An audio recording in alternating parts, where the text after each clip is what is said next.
어린이들에게 기부하는 것으로 한국 컴패션과 첫 동행을 시작합니다. 큰 돈을 쥐고 있는 그것은 올바르지 않다. 빨리 이것이 제대로 쓸 수 있는 곳에 흘러가야 된다. 그것이 뭐 특별해서라기보다는 당연한 거라고 저는 그렇게 생각을 하거든요. 전 세계 어린이를 돕는 컴패션의 70년 역사상 최대 금액 기부로 세상을 놀라게 한 기업이 있습니다. 미화 $10,000,000. 이 통 큰 기부의 주인공은 오래전부터 크고 작은 나눔을 해왔던 기업이죠. 합리적인 가격으로 좋은 물건을 공급하는 유통업체로 올해 $3억 수출탑을 쌓은 견실한 기업이기도 합니다. 나눔을 우선하면서 지속적인 성장을 이끌어올 수 있었던 이 기업의 원동력은 무엇일까요? 이 사무용 의자에 그 비밀이 숨어 있습니다.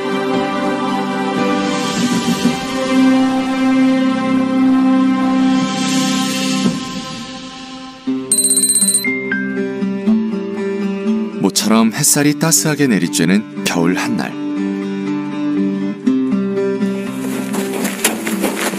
뛰고 하나 둘 뛰고 아시겠죠? 코치의 지시에 따라 훈련에 여념이 없네요. 여자 축구단 선수들인 모양입니다. 여기 인이죠? 이쪽은 여기가 아웃. 이쪽 이렇게? 아웃. 여기가 인데. 그런데 공 다루는 솜씨가 영 어설퍼 보이네요. 신발끈마저 풀려 있어요. 것 같은데 모양으로? 이렇게.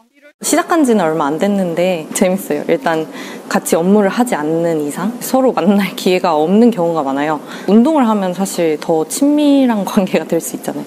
그래서 그런 부분도 있는 것 같고 무엇보다 그냥 스트레스를 풀 수 있는 환경을 회사가 제공해 준다는 게 그냥 제일 감사한 부분인 것 같아요. 훈련은 퇴근 이후는 물론 업무 시간에도 가능합니다. 직원들의 표정이 유난히 밝은데요. 이유가 뭘까요? 제가 6년차인데 비슷한 시기에 취업했던 다른 친구들이 일하고 있는 기업들이랑은 확실히 많은 차이가 있는 것 같고요. 그냥 저희 회사 이런 문화가 있고 지원이 있다는 거를 말해주는 것만으로도 놀라는 친구들이 상당히 많은 것 같아요.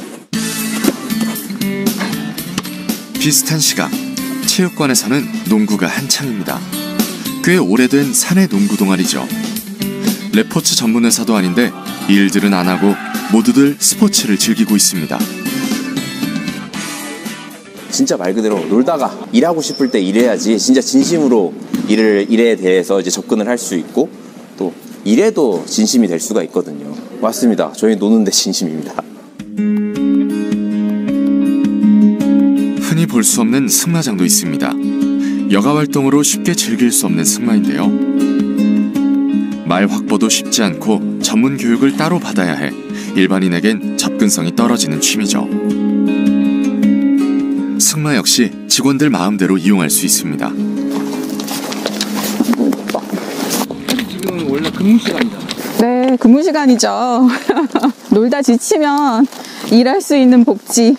가급적 업무 시간 안에 직원들이 잘 즐길 수 있도록 승마, 수영 같은 레저 활동을 권장하고 있고요. 당연히 이렇게 운동해도 됩니다. 규모 있는 공간도 필요하고 시설 관리도 까다로운 수영장도 있어요. 마치 스포츠 센터를 옮겨놓은 것 같죠?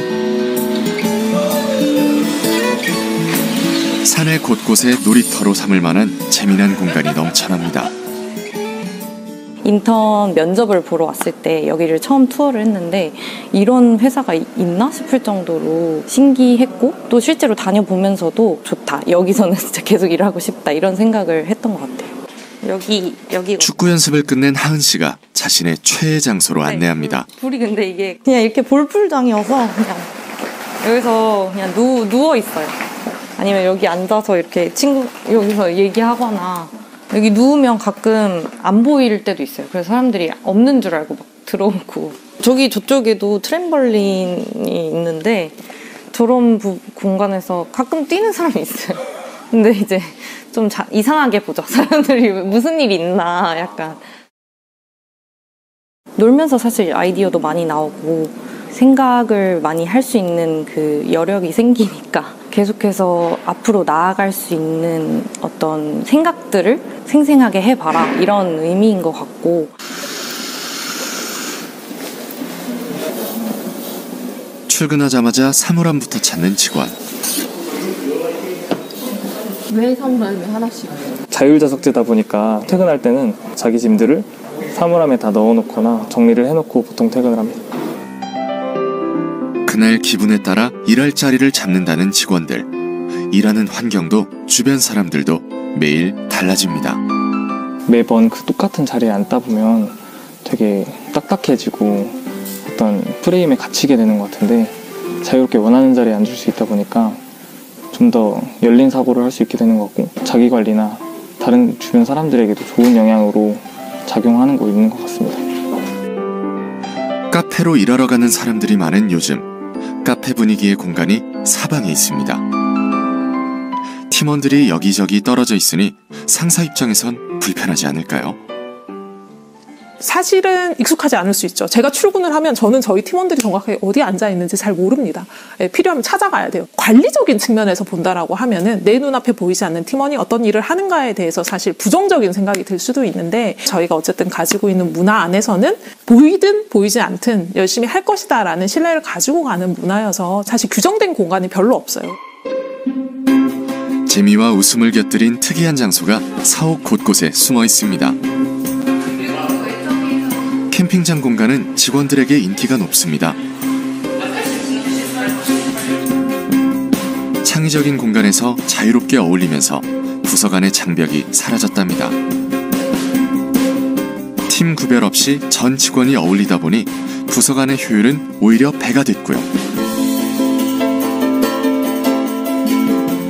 가벼운 농담이나 관심사로 시작된 대화는 업무 아이디어로 이어지고, 그렇게 새로운 프로젝트가 생겨나곤 합니다.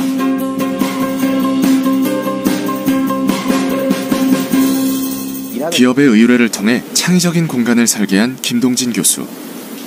이게 안에 공간까지 다 만들어서요.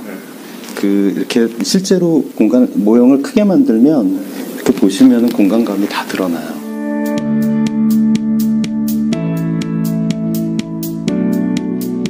건축주와 건축사의 생각을 맞추는 일은 꽤 어려운 작업입니다. 사옥은 그 기업의 상징, 기업의 철학을 형태와 공간으로 구현해내는 것이라 할 수 있습니다. 사옥을 설계한다라는 게 쉽지는 않아요. 기업 정신이 들어가야 되는 부분이어서요. 회장님이 뜻하는 그 기업 정신에 대한 그런 부분들을 한 2, 3년은 설계 작업을 같이 했었던 것 같아요. 노는 공간을 만들자라는 말씀을 많이 하셨어요. 조직원들 하나하나들이 다 창의력을 발휘하고 능동적이고 자발적으로 일할 수 있는 그런 무대를 만들어주면 일은 저절로 만들어진다라는 생각을 가진 것 같아요. 그런 얘기를 하면은 많은 반론들이 있었어요. 진짜 막 하루 종일 와가지고 농구만 하다 가고 하루 종일 수영만 하다 가고 하루 종일 말만 타도 가도 된다는 얘기입니까? 그래. 난 그렇게 해도 된다고 생각한다. 왜 제가 그렇게 하냐면은 그렇게 사는 것이 효율적이기 때문에 그렇게 사는 거예요. 월화수 목금 꾸역꾸역 9시 되면 막 부지런히 출근하고 퇴근하고, 그것이 과연 효율이 나겠는가 하는 그런 측면에서 봤을 때는 직원들이 너무 일에만 빠져 있으면 안 된다. 사원 중심의 놀이터 사옥이 완성되기까지 꼬박 10년이 걸렸습니다. 박한길 회장의 가장 큰 꿈이 이루어졌죠. 준공식 날 누구보다도 이렇게 기뻤던 그런 기억이 납니다. 놀이공간 안으로 들어간 사무실, 이런 컨셉이었어요. 그리고 그 놀이공간에다가 책상을 놓고 일을 한다고 생각을 하자. 건축도 꿈을 꾸는 일이라고 생각을 해요. 창의적인 생각을 끌어내는 공간, 그리고 많은 사람들이 함께 소통하고 협력할 수 있는 공간을 만드는 것, 어떻게 보면 가장 추상적일 수 있는 꿈들을 현실화하는 과정에서 새로운 장소가 나오지 않나, 그렇게 생각이 드네요. 기업 정신을 고스란히 담아낸 사옥은 한국과 미국에서 큰 상을 받으면서 건축사에 족적을 남기기도 했죠. 유연한 조직문화 정착을 위해 박한길 회장도 권위를 내려놓은 지 오래입니다.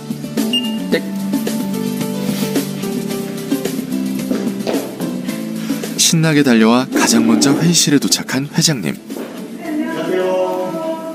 어서 와요. 어서 와요. 어서 와요. 새해 복 많이 받으세요. 새해 복 많이 받으세요. 아, 복 너무 많이 받았어. 어제 커피 쏘셔가지고. 다 가져가. 나 그만 받아도 돼. 아주 처음에 썼던 글씨. 프로젝트가 생기면 수시로 나타났다 사라지는 회의. 이 사안에 대해 가장 잘 아는 직원이 책임자입니다. 인턴이나 신입사원이라도 상관없습니다. 근데 이거를 쓰고 나서 균형이 안 맞고 하는데 다 보정 작업을 해야 돼요. 네. 후보장 다 해서 할 건데 저희가 이게 아무래도 글씨를 쓴다기보다 예술적인 퍼포먼스를 보여주는 거기 때문에 상형 문자스럽게 나오는 게 좀 더 예술적으로 보일 것 같아요. 그것도 그렇고 몸 동작도 퍼포먼스잖아요. 그 느낌을 다 살려야 되니까 너무 초이스가 나보다 못하기만 해봐라. 그러니까 영상 찍을 때 이렇게 손들면 누구나 참석할 수 있다는 프로젝트. 회장이 참여했다고 주눅들지도 일방적으로 의견을 따르지도 않습니다. 직원들이 회장이 얘기를 해도 잘 안 들어요. 자기 생각대로 다 하고 있는 거야. 그게 사실은 잘하는 거거든요. 저한테 말 안 듣고 빡빡 우기고 달라드는 직원을 저는 매우 아낍니다. 나 회장 계급장 떼고 맞짱 뜨면은 그거 쾌감이 있잖아요. 그냥 져줄 생각은 없어요. 안 져주거든요. 같이 한바탕 붙어가지고 저를 이겨먹는 직원이 있으면은 기분이 좋죠.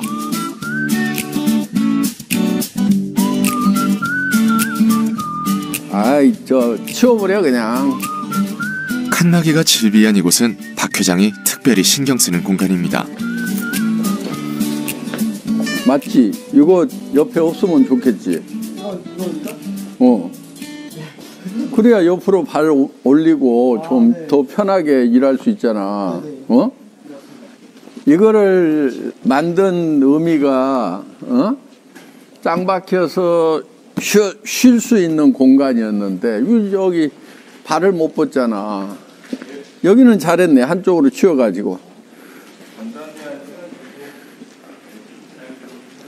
사실은 예전에 이제 열린 공간이라고 하면 사실은 공장 시스템이 그렇거든요. 오너나 그런 위에 사람들이 또 일하는 것들을 이렇게 서로 이렇게 보고 감시하는 체계라든가 이런 무시무시한 근대 건축들이 많이 있었죠. 근데 여기 같은 경우에 회장님은 오히려 개방됐지만 개개인들이 좀 자유롭게 숨어서 일할 좀 편하게 쉴 수 있는 공간을 같이 만들자라는 그 두 가지가 있었어요. 사람을 보는 관점의 차이인 것 같아요.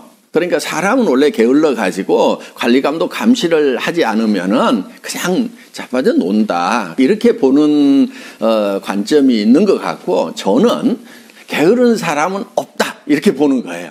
엄마가 애들이 너무 바지런해서 힘들지 애가 게을러 가지고 힘든 엄마 봤느냐. 그런데 어느 날 갑자기 애가 게을러지는 경우가 있다 이거예요. 하라는 것도 안 하고. 이유가 딱 한 가지다. 지가 하고 싶은 것을 못하게 하고 하기 싫은 것을 하라고 하니까 그런 현상이 생기는 거다. 카페에서 이야기하고 있으면 스스럼 없이 오셔가지고 또 저희 의견 생각도 어떤 생각을 하고 있는지에 대해서도 들어보시고, 그리고 회장님 본인도 요새 무슨 생각을 하고 계신지, 뭐가 고민인지에 대해서 말씀을 하시면서 다른 회사들이 하는 그런 회장님과의 시간?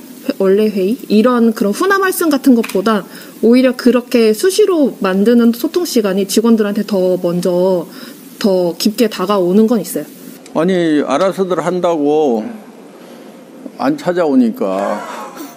다른 회사는 사인을 받아야 일을 하는데, 그러니까 가만히 앉아있어도 들고 올 수밖에 없는데, 우리는 그냥 제 사인 없이도 다 집행을 할 수가 있어요. 그러니까 잘 안 찾아와. 선결제도 회사의 중심 문화입니다. 상명하복 문화가 없어 일을 추진하고 만들어내는 권한은 모두 직원 개개인에게 있습니다.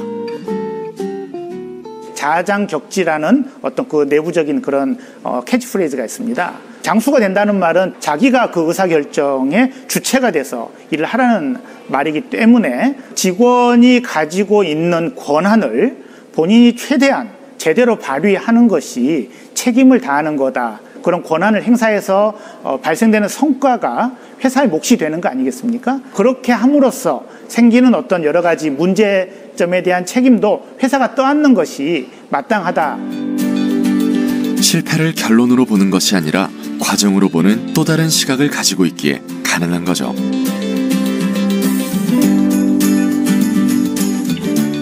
특이하게도 이 회사의 의자는 모두 같은 모델입니다. 사무용 의자 중에서는 최고급 의자죠.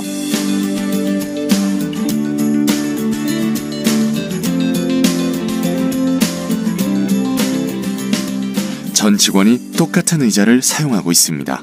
사장님 회전 의자 큰 거 이런 거 쓰고 이사님 의자 다르고 과장님 의자 다르고 사원 의자 다르고 그런데 가장 많이 앉아서 일하는 사람들은 그 직원들인데 의자만은 최고급 의자를 줘야 되겠다. 그래서 이제 그 의자를 전 직원들에게 선물을 한 거죠. 그리고 또 한편은 이제 이런 생각도 한 거예요. 자, 회장하고 같은 의자에 앉았으니까 전 직원이 다 회장이다. 직급도 본인이 결정합니다. 자신에 맞는 직급을 스스로 정해 명함에 새기면 그만. 차장도 팀장도 넘쳐납니다.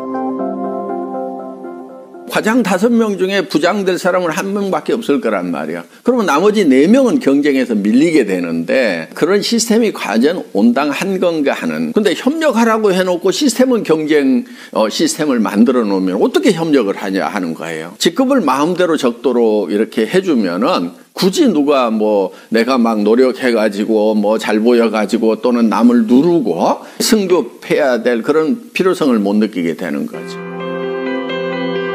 경쟁 관계가 아닌 온전히 동료로만 남게 되면 모든 것을 공유하게 되고 협력은 자연스럽게 따라옵니다.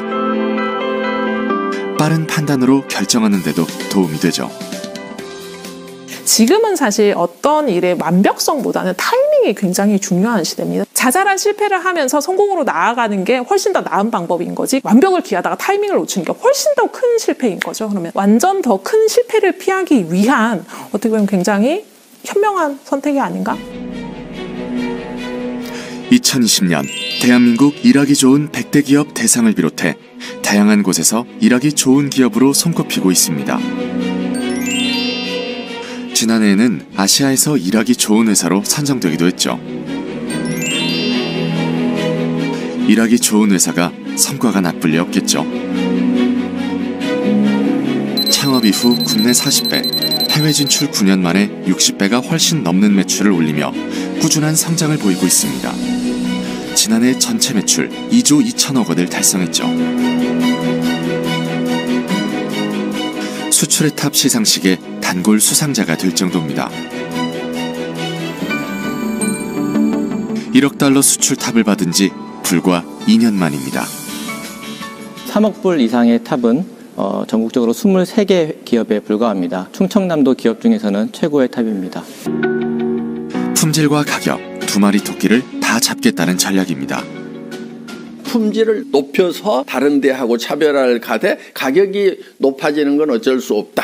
이제 이런 전략이 있고 또 하나는 품질이 좀 낮더라도 나는 가격 경쟁력을 가지고 가겠다. 이게 보통 경영학에서 얘기하는 차별화 전략의 핵심인데 소비자 입장에서는 어떤 것도 포기할 필요가 없다. 소비자에게 가치 있는 거다. 그러면 두 가지를 다 추구해 나가자. 우수한 중소기업을 발굴해 품질 좋은 제품을 적정 원가로 공급받고 협력사에게는 안정적인 판로를 제공합니다. 그 과정에서 협력사의 생산 라인 증설을 위한 자금을 지원하고 늘어난 생산량으로 더욱 낮아진 원가가 제공되죠. 좋은 제품을 싸게 많이 팔면 그만큼 매출이 늘어나게 됩니다. 결국 소비자는 신뢰를 갖고 절대 품질, 절대 가격의 제품을 계속 이용할 수 있게 되는 거죠. 유통의 원리는 좋은 제품을 싸게 팔면은 잘 팔린다는 것이 원리라고 생각을 합니다. 장기적으로 성공을 하려고 하면은 원리 원칙대로 하는 것이 답이다.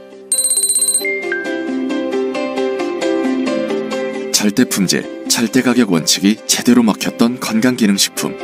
현재 매출의 상당 부분을 차지하고 있습니다. 처음에는 저희도 거의 마진이 없었어요. 그냥 원가 수준에 줬는데 많이 파니까 원가가 내려가는 거고 그 원가가 내려가니까 그걸 갖다가 제조업체에서 다 가지지 않고 그걸 판매업체에 돌려주고 이런 순환이 애텀이나 제조업체나 서로 윈윈했다 이렇게 보시면 될 것 같아요. 근데 만약에 가격이 이제 더 낮춰지고 품질을 올렸을 때 매출이 더 안 일어나면 그 제조업체 입장에서는 어떻게 될까요? 그 손해 보잖아요. 박스당 그 포수량을 늘려줬거든요. 그 늘려줄 때마다 매출이 20-30%씩 계속 올라갔어요. 벼랑 끝에서 살아 돌아온 협력업체도 있습니다. 2016년에 그 화재가 났습니다. 그래서 제가 그 황망한 마음으로 이제 현장에 이제 왔었는데 그때 전화가 한 통 오는 거예요. 그래서 이 시간에 누가 전화를 하지라고 했는데 애터미의 도 대표님이 전화를 해주셔가지고 위로해 주시고 도울 일이 있으면 말씀을 하라고 하시는 거예요. 그래서 참 많은 위로가 됐죠. 한 35억 정도 손실이 있었는데요. 10억 정도를 무상으로 임대를 해주셨습니다. 통상적으로 일반 업체에서는 물건 공급이 그치게 되면은 다른 대체선을 찾거나 이제 그런 방법을 하는데 애터미에서는 공장이 정상적으로 가동될 때까지 기다려 주셨습니다. 정상화되기까지 시간이 꽤 걸렸지만 본사도 소비자도 묵묵히 기다려줬습니다. 관심만 가지고 있으면 알 수 있어요. 중소기업 하면은 당연히 자금이 충분하지 않다는 거, 또 판로가 불안하다는 거. 그러니까 우리는 일품일사원칙위에서 한 번 거래를 하면은 도덕적 해이가 없는 이상은 끝까지 같이 가겠다. 이 회사의 반품률은 0.2% 전후로 유통업계 최저 수준입니다. 소비자도 합력의 개념으로 바라봅니다. 애초에 절대 품질, 절대 가격을 내세운 것도 소비자를 중심에 놨기 때문에 가능했던 거죠. 그런 노력이 통했는지 지난해 소비자 중심 경영을 재인증받았습니다. 소비자 중심 경영 기업 인증서 2007년 처음 시작된 소비자 중심 경영인 CCM 인증제도는 지난해 기준으로 182개 기업만이 인증을 받았을 정도로 까다로운데요. 그만큼 인증 기업은 자부심을 가져도 됩니다. 지난해 10월 귀한 손님들이 회사를 방문했습니다. 어렵게 번 돈을 귀하게 써줄 분들이죠. 이제 우간다 아이들을 좀 도와야 되겠다. 가능성 있는 아이들이 있는데 그 아이들을 다 도울 수는 없지만 그래, 또 100명의 우간다 아이들 한번 살려보자. 죽을 수밖에 없는 그 순간에서 살아서 우리 눈앞에서 멋지게 키워져 멋진 성인으로 세워지는 그것을 보신다면 이 세상의 어떤 기쁨과 행복과도 비교될 수 없는 그것을 누리시게 될 것입니다. 애터미는 $10,000,000의 후원금을 전 세계 어린이들에게 기부하는 것으로 한국 컴패션과 첫 동행을 시작합니다. 기부하는 곳을 철저히 조사하고 같은 곳을 바라보는지 확인한 뒤 아낌없이 나눕니다. 다른 곳에 그것을 기부하려고 했다가 일이 성사가 안 됐어요. 큰 돈을 쥐고 있는 그것은 올바르지 않다. 빨리 이것이 제대로 쓸 수 있는 곳에 흘러가야 된다. 그래서 뒷조사를 좀 꽤 한 걸로 알고 있어요.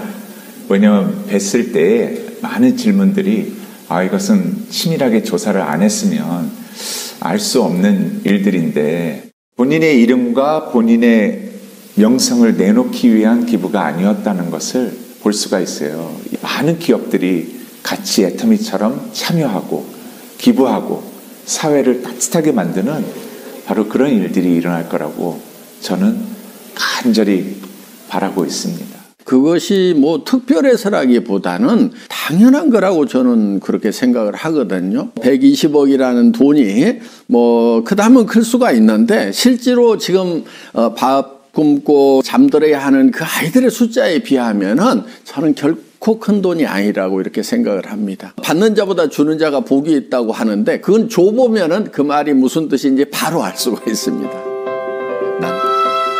한부모 가정을 이루게 된 엄마들을 돕는 비영리 단체 위드맘. 이곳과의 인연은 회사의 정체성을 그대로 말해줍니다. 5년 전쯤이었는데 대표님께서 연락이 오셨어요. 전혀 모르는 상태였고 본인이 대표라고 밝히지도 않으셨죠. 그냥 문자로 연락 와서 후원을 하고 싶은데 이렇게 얘기를 하시길래 저희가 그때 정식 법인이 아니라서 기부금 영수증이 안 될 때였어요. 그래서 기부금 영수증도 안 된다 했더니 왜 활동을 오래 했는데 안 되냐 해서 그럼 법인을 설립할 돈이 없습니다 라고 얘기를 드렸고 그럼 알겠습니다 하고 전화를 끊으시더라고요. 그리고 며칠 뒤에 대표님이 오셨더라고요. 그래서 저희 얘기를 들으시고는 법인을 만들 수 있게끔 좀 벌판을 만드는 일을 본인께서 도와주고 싶다고 말씀하셨고 그렇게 해서 저희가 법인을 만들게 된 거였죠. 생애 한가운데서 선택의 기로에 놓인 이들이 용기를 냈을 때 회사는 그 손을 잡아줬습니다. 미혼모를 위해 100억 원을 쾌척하기도 했었죠. 소소한 일상까지 챙기는 세심함은 도움이 아닌 나눔의 의미를 보여줍니다. 제가 장난삼아 대표님한테 그런 얘기도 했었어요. 애기 엄마들 여러 명 모아놓고 단체로 염색시키고 싶다. 본인이 원하는 브랜드가 있을 거고 본인이 원하는 옷이 있을 건데 거기에 맞춘 것들을 좀 해주고 싶다라고 말씀드렸는데 또 대표님이 또 굉장히 흔쾌히 알겠다고 해주시더라고요. 어떨 때는 애터미가 헷갈릴 때도 많죠. 사실은 기업이 아니라 저희같이 비영리 단체를 하는 단체인가 헷갈릴 때도 있을 만큼 굉장히 적극적이시고 또 좋은 일에 있어서는 공격적으로 함께 해주시고 가까운 것부터 작은 것부터 지금 당장 회사 나눔의 기본 원칙입니다. 나눔이 부수적 활동이 아니라 기업이 존재하는 본질이고 자연스러운 문화란 생각이죠. 기업 문화의 확산은 해외 사업에도 이어지고 있습니다.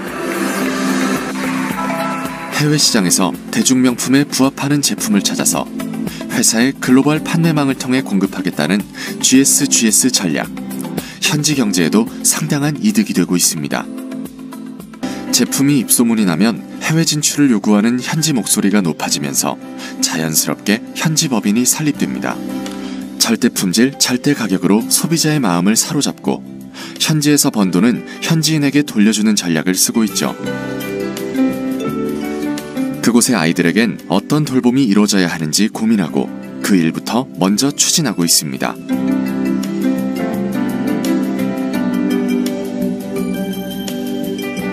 돌봄과 교육은 미래를 위한 투자.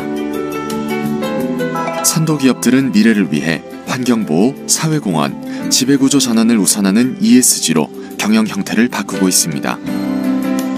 그중 환경보호는 기업이 당장 해결해야 할 1순위 과제. 몸살을 앓고 있는 지구를 위한 해법을 고민하고 있죠. 필연적으로 포장재 쓰레기를 양산할 수밖에 없는 유통업. 지난해 초에 시작한 친환경 스마트 패키징 솔루션은 그런 고민 끝에 나온 작은 해결책입니다. 완충제와 개별 포장재를 비롯해 테이프까지 전면 교체했습니다. 저희가 애터미와 협작해서 만드는 박스는 친환경 박스라고 보시면 될 것 같습니다. 이 박스는 화학약품을 사용하지 않은 친환경 소재 물 공법을 활용한 박스로서요. 저희 애터미와 대한통운이 같이 협약을 해서 만든 박스라고 보시면 될 것 같습니다. 당장의 이익 대신 미래를 택했습니다. 비용도 과정도 쉽지 않지만 무조건 바꿔야 하는 상황이기 때문이죠. 산업 쓰레기를 고스란히 환경 쓰레기로 만들 순 없죠. 작년 1년 동안 운영한 결과 플라스틱 사용량을 230톤가량 감축할 수가 있었고 이 부분에 있어서 좀 원가적인 측면은 한 2배에서 3배 정도 올라갈 수는 있는데 고객들을 위해서 이만큼 친환경적인 서비스를 제공함에 있어서 그런 부분을 잘 캐치하고 시대 트렌드에 따라서 많이 적응하는 기업이라고 판단하고 있습니다. 더 이상 미룰 수도 미뤄서도 안 된다는 마음으로 환경 담당 부서는 모이기만 하면 친환경 소재 개발에 몰두하고 아이디어를 주고받고 있습니다. 이게 종이랑 섞은 재질로 해가지고 플라스틱 사용량이 50% 정도 감량이 될 것 같아요. 3년 전부터 꾸준히 지속하고 있는 친환경 프로젝트 블루마린도 이 팀이 맡고 있죠. 저희 회장님께서 항상 하시는 말씀이 지구는 빌려 쓰는 거다라고 말씀을 많이 하십니다. 전 세계에 있는 이 글로벌 회원분들과 함께 이런 문화 확산을 좀 주도하고자 하는 그러한 또 사명을 또 가지고 있습니다. 이 자본이라는 것이 나쁜 것 쪽이 아니고 정말 인류에 공헌하는 좋은 쪽으로 이렇게 갈 수 있다는 그런 측면에서 이 ESG 운동이 일어나는 건 정말 다행이라고 생각을 하고, 기업들이 할 수 없이 끌려가는 것이 아니고 적극적으로 거기에 동참을 하는 이런 분위기가 일어나고 있는 것, 전 정말 다행이라고 생각을 합니다. 절대 품질, 절대 가격, 경영학 기본에서 벗어난 기업. 하지만 결국 원칙을 충실히 따릅니다. 유사하게 생긴 모든 제품 중에 낮은 가격이라고 생각을 하시는 분들이 있는데, 저희는 동일한 사양의 가장 낮은 가격을 추구를 하고 있고요. 품질을 우선시한다라는 거, 품질 다음에 가격을 본다라는 거죠. 저도 이 업계를 떠날까 생각을 하다가 미련이 남았던 게 뭐냐면은 정말 교과서대로 한번 해보고 싶다. 이제 원리 원칙대로 한번 해보자 하고 했더니 되더라 하는 거예요. 모든 것을 개개인의 자유에 맡기고 간섭은커녕 직급도 없는 희한한 기업. 정말 저희 마음대로 할 수 있어요. 정말 그런 것 같아요. 계속적으로 이제 새로운 형식들을 만들어 나가면서 진화하는 회사다라는 생각을 했거든요. 손은 이거 해놓으면. 이 기업의 독특하고 신선한 혁신 문화는 많은 것을 가능하게 했습니다. 틀에 갇히지 않고 자유로이 꿈꿀 수 있기 때문이죠. 엉뚱한 사람들이 좀 들어오면 좋을 것 같아요. 그래서 제가 생각 못했던 그런 것들을 좀 하겠다는 그런 직원들이 좀 들어왔으면 좋겠다. 꿈 하나밖에 없던 그 시절에도 정직과 선함으로 성장을 해왔고, 앞으로도 이 정직과 선함으로 꾸준하게 해나갈 겁니다. 누가 알아주든 알아주지 않든 그렇게 해나가는 것이 애터미에 가야 될 길이라고 생각을 합니다. 혁신 경영은 이런 것이 아닐까요?